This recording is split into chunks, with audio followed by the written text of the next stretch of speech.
Hi everyone, it's Dot, and in my ongoing quest to fully enjoy and embrace loving fish, I'm going to make a dish today that my husband absolutely loves, and it's just going to be a simple fish and chips. However, I'm not going to focus on the chips or french fries in this particular video because I've done a few videos that I'll link to below about different ways that you can do french fries.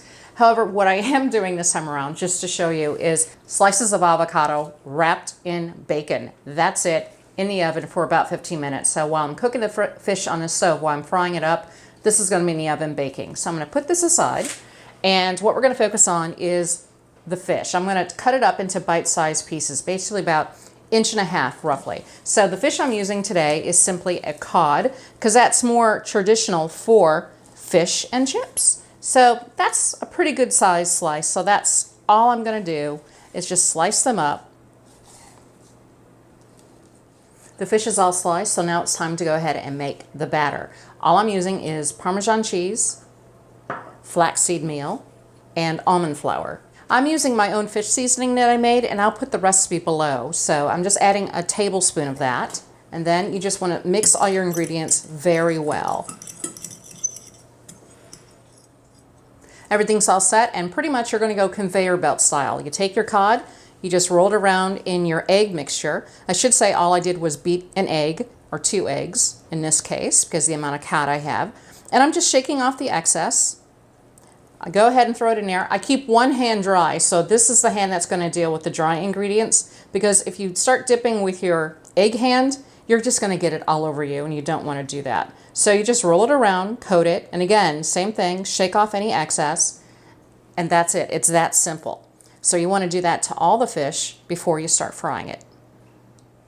For this fish fry, I decided to use ghee, but you can certainly use coconut oil if you prefer. I wouldn't use olive oil just because of how hot you do want this to get. So it's about 375 roughly degrees in general. However, you know, if you can measure your oil, I can't, but if you can, knock yourselves out.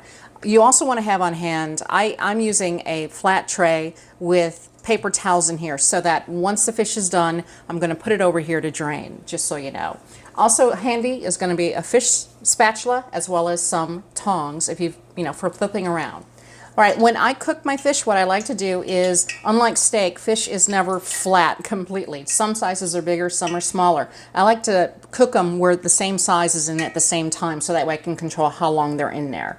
So with that, you can hear the sizzle, which is what I want. So what I'm going to do is I'm going to cook them for about 4 to 6 minutes total time. And it's going to be, I'll flip them probably at least once during the cooking. All right, it's been about 6 minutes, and I'm going to drain the fish on the paper towels, and then I'm going to do another batch.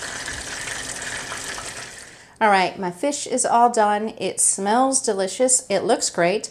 I would have more, however, my cameraman decided to do some quality control, and I think he snatched about 4 pieces. But anyway, the nice thing about it is when you do it this shape, it's almost like fish fingers or little, you know, fish fries, if you will. So I'm going to go ahead and open one up so you can see what it looks like. So you can see nice breading on there, all nice and cooked through. Yay.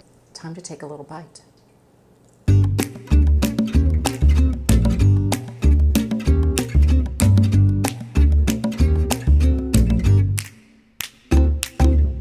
Okay, I can get used to eating these once a week real easily. The seasoning is really, really nice and mellow, but it has a little bit of a spice because I did put a lot of cayenne in there.